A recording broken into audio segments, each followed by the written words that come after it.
아침 묵상에 오신 여러분들을 환영하고 축복합니다. 하나님께 새로운 날을 허락하셨는데요. 새로운 날을 걸면 새로운 은혜로 오늘 하루 우리 인생을 지킬 줄 믿습니다.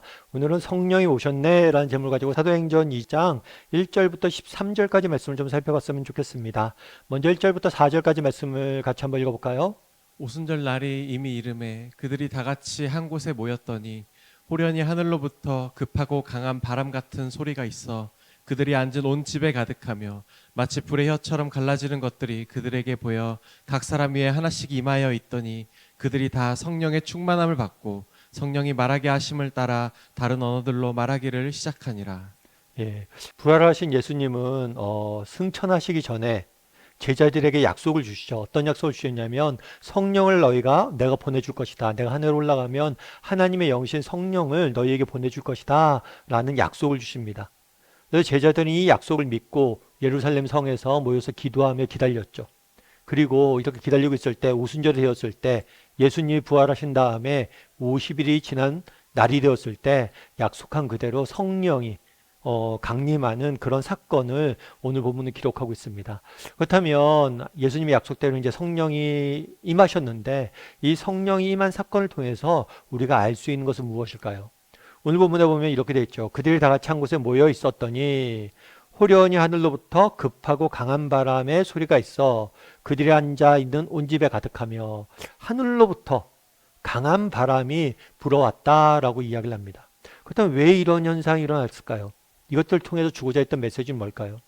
그것은 무엇보다도 이 성령의 정말 누가 주신 것이다? 하늘로부터 온 하나님이 주신 선물임을 보여주기 위한 것이에요. 그날의 성령 강림이 임했습니다. 그 성령님은 하나님의 영이고 하나님이 선물로 위에서 직접 내려주신 거예요. 사실 성령님은 인간의 능력이나 힘으로 노력으로 얻을 수 있는 게 아니에요. 전적인 하나님의 선물이에요. 그래서 성령님은 하나님이 주신 선물임을 보여주기 위해서 하늘로부터 강한 바람이 있었습니다. 그 다음에 또 어떤 일이 있었냐면 마치 불의 혀처럼 갈라지는 것들이 그들에게 보여 각 사람 위에 하나씩 임하시니 여러분들 불을 피우면 어떻게 되나요? 불이 이렇게 번지죠. 이렇게 갈라지는 것처럼 성령이 갈라져서 각 사람 한 사람 한 사람에게 성령이 임했다라고 성경은 말하고 있습니다. 이걸 통해서 우리에게 주는 메시지는 무엇일까요? 그건 뭐냐면 성령은 우리 개인에게 개인적으로 임하는 것임을 알 수가 있어요. 성령님은 분명히 하나님께 성령을 약속대로 주셨습니다. 그런데 이 성령님은 교회, 이스라엘 백성 전체 믿는 사람을 공동체에게 주신 것이기도 해요. 하지만 동시에 뭐예요? 우리 각 사람 개인에게 주신 것. 그래서 우리 한 사람 한 사람 정말 예수님을 믿는 순간 그날의 오순절 성령 강림처럼 예수 그리스도의 영이신 하나님의 영이신 성령님이 우리 안에 들어오셔서 우리 안에 거하시며 우리와 함께 임하게 되는 거예요. 그래서 각 사람에게 한 사람 한 사람의 개인에게 임했음을 보여주기 위해서 불의 혀처럼 이렇게 임했다라고 성경 말하고 있습니다. 그런 다음에 이렇게 성령이 임하자 어떤 현상이 일어났을까요? 뭐라고 되냐면 그들이 다 성령의 충만함을 받고 성령이 말하게 하심을 따라 다른 언어를 말하기 시작했다. 다른 언어들을 말하기 시작한 거예요. 그럼 이 다른 언어란 무엇일까요? 이 다른 언어는 우리가 흔히 요즘 시대에 말하는 방언이 아니에요. 실제로 그 당시에 외국어였어요. 그래서 이 사람들이 제자들이 다른 언어로 막 이야기를 합니다. 그때 사람들이 어떤 반응을 보이냐면 어떻게 저 사람이 우리 지방 언어로 이야기하지? 실제 외국어를 가지고 이야기를 한 거예요. 그러면 우리가 그런 생각이 들 수 있겠죠. 그럼 성령 충만하면 외국어를 말할 수 있습니까? 중요한 건 외국어를 말했다는 게 아니라 말하게 하셨다는 거예요. 성령님이 임하시면 나타나는 특징이 있어요. 그건 뭐예요? 말하기 시작하는 거. 무엇에 대해서? 하나님에 대해서, 하나님의 나라에 대해서, 교회에 대해서. 여러분 우리가 예수님을 믿었다고 생각해 보세요. 그리고 우리가 예수님을 믿은 다음에 성령이 우리 안에 임했다고 생각해 보십시오. 그럼 우리가 어떻게 돼요? 우리가 입을 열어 하나님에 대해서, 교회에 대해서 말할 수밖에 없다는 것. 그래서 우리도 한번 돌아봐야죠. 정말 내게 성령이 임했고 나는 정말 말하는 사람인가? 정말 우리 안에 성령이 있고 정말 우리가 믿음을 갖고 성령의 선물을 받았다면 우리는 말할 수 있어야 된다는 것. 그래서 그날의 오순절 성령 강림 사건은 어떤 사건이냐? 정말 성령님이 우리 각 사람에게 임하는 그런 사건을 의미하는 게 오순절 성령 강림 사건이에요. 그럼 여러분들은 어떠세요? 그날에 각 개인들에게 성령님이 임했다라는 사실에 여러분들은 무엇을 느낍니까? 사실 이것만큼 놀라운 일이 있을까요? 정말 하나님의 영이신 이 세상 모든 만물을 창조하시고 다스리시는 그 하나님의 영이 우리 가운데 임하여 있다. 나와 동행하고 있고 하나님의 영이 내 안에 계시고 내 인생을 지키고 인도하고 보호하신다. 정말 이런 생각을 확신을 갖는다면 정말 그게 얼마나 놀라운 사건이에요. 사실 하나님이 우리와 함께 하신다면 우리가 두려워하고 염려할 일이 있나요? 사실 하나님의 영이 나와 함께 하시는데 무서워할 게 뭐가 있어요? 그러면 만약에 우리가 염려와 두려움에 빠져 있다. 그렇다면 어쩌면 하나님이 우리와 함께 하신다는 사실을 우리가 신뢰하지 못할지 모른다는 거. 여러분, 리빙스턴 선교사님이 있습니다. 이 선교사님 같은 경우에는 아프리카 선교사로서 아프리카 선교의 문을 열었다라고 알려져 있는 분이에요. 그런데 이분은 재미있는 게 뭐냐면 이제 아프리카에 보면 최초로 아프리카를 횡단한 분이세요. 유럽인 중에서는 최초로 아프리카를 횡단한 분이세요. 그러니까 재밌죠. 왜냐하면 아프리카를 최초로 횡단한 사람이 장사꾼이 아닙니다. 군인이 아닙니다. 정치적 목적으로 정말 경제적 목적으로 일했던 땀 흘려 수고했던 사람이 아니라 정말 아프리카를 최초로 걸어간 사람은 뭐냐면 선교의 사람, 하나님 나라의 복음을 전하기 위한 복음의 사람이었다는 거예요. 그만큼 놀라운 일인 거예요, 사실은. 사실 우리는 그냥 아프리카, 저는 아프리카 가본 적도 없어요. 근데 아프리카가 정말 넓은 대륙이라고 그러더라고요. 그리고 지금은 그래도 아프리카에 대한 정보도 있죠. 근데 이 사람이 최초로 횡단했던 사람이에요. 그러니까 아프리카에 대한 정보가 아무것도 없어. 근데 그 험한 오지를 이렇게 가서 뭐예요? 횡단하고 걷는 거죠. 그럼 어떻게 이 사람이 이렇게 할 수 있었을까요? 이 사람은 리빙스턴 같은 경우에는 영국의 스코틀랜드 출신의 굉장히 가난한 집에서 태어났어요. 그래서 어렸을 때는 면화 공장에서 일을 했어야만 해요. 그래도 그 면허 공장을 다니면서 틈틈이 공부를 해서 나중에 의사 자격증까지 땄습니다.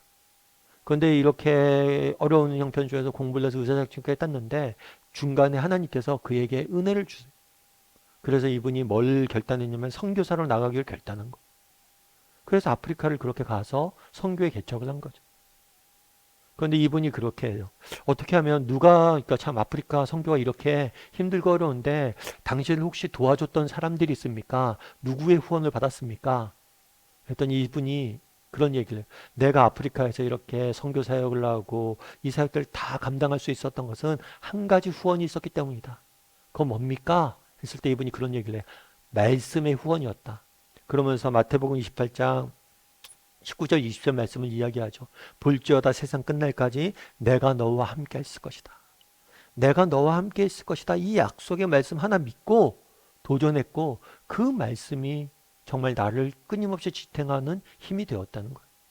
오늘 성령 강림의 사건을 다루고 있습니다. 성령 강림의 사건의 특징은 뭐냐면 하나님의 영이 우리 개인에게 임하는 것. 하나님의 영이 믿는 순간 우리 가운데 계신 것. 우리와 함께 하시는 것. 여러분 이게 얼마나 놀라운 사건이고 은혜인지 알아야 됩니다. 그리고 정말 하나님이 나와 함께 하신다는 이 사실을 정말 우리 진심으로 믿는다면 이 말씀을 진심으로 우리가 확신한다면 정말 이 리빙스턴 선교사님 했던 일처럼 놀라운 일들을 못할 일이 없다는 거예요. 그런데 왜 어떤 사람은 이 하나님이 나와 함께 하시는 사실 하나를 믿고 놀라운 일들을 하는데 왜 우리 못하냐? 어쩌면 우리는 이 사실을 믿지 못하기 때문 아니냐는 거. 그래서 여러분 우리는 한번 돌아봤으면 좋겠어요. 뭘 돌아보면 좋냐? 나는 정말 그런 믿음이 있는가? 하나님이 나와 함께 하신다는 사실에 대한 믿음이 있는가? 그리고 확신이 있는가? 그리고 그런 믿음과 확신을 가지고 정말 하나님에 대한 정말 그런 믿음과 확신을 갖고 도전하는 사람인가?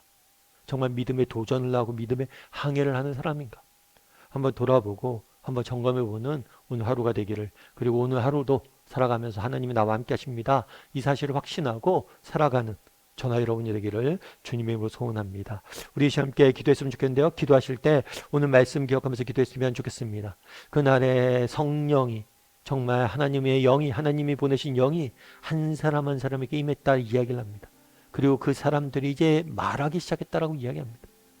우리에게도 정말 성령님이 우리에게 하나님께서 선물로 주셨는데 정말 내가 이것이 얼마나 놀라운 은혜이고 축복인지 아는 사람인지 돌아보게 해달라고. 하나님이 나와 함께 하신 사실을 진짜 내가 믿는 사람인지, 그리고 그 사실을 믿고 확신을 가고 그날의 제자들이 말하기 시작했던 것처럼 정말 믿음의 도전을 하고 정말 믿음의 길을 걸어갈 수 있는 사람이 되게 해달라고. 정말 하나님이 나와 함께 하신다는 사실을 믿고 하나님이 도우신다는 확신을 가지고 그렇다면 우리가 무엇을 해야 될지 질문하고 그것들 행할 줄 아는 사람이 되게 해달라고 이 시간 목소리로 같이 기도해 주시고, 또 오늘 하루 세상 속에 살아가야 되는데 하나님 우리와 함께 하여 주시고 우리에게 은혜를 베풀어 달라고 이 시간 함께 한 목소리로 같이 기도하도록 하겠습니다. 같이 기도하시겠습니다.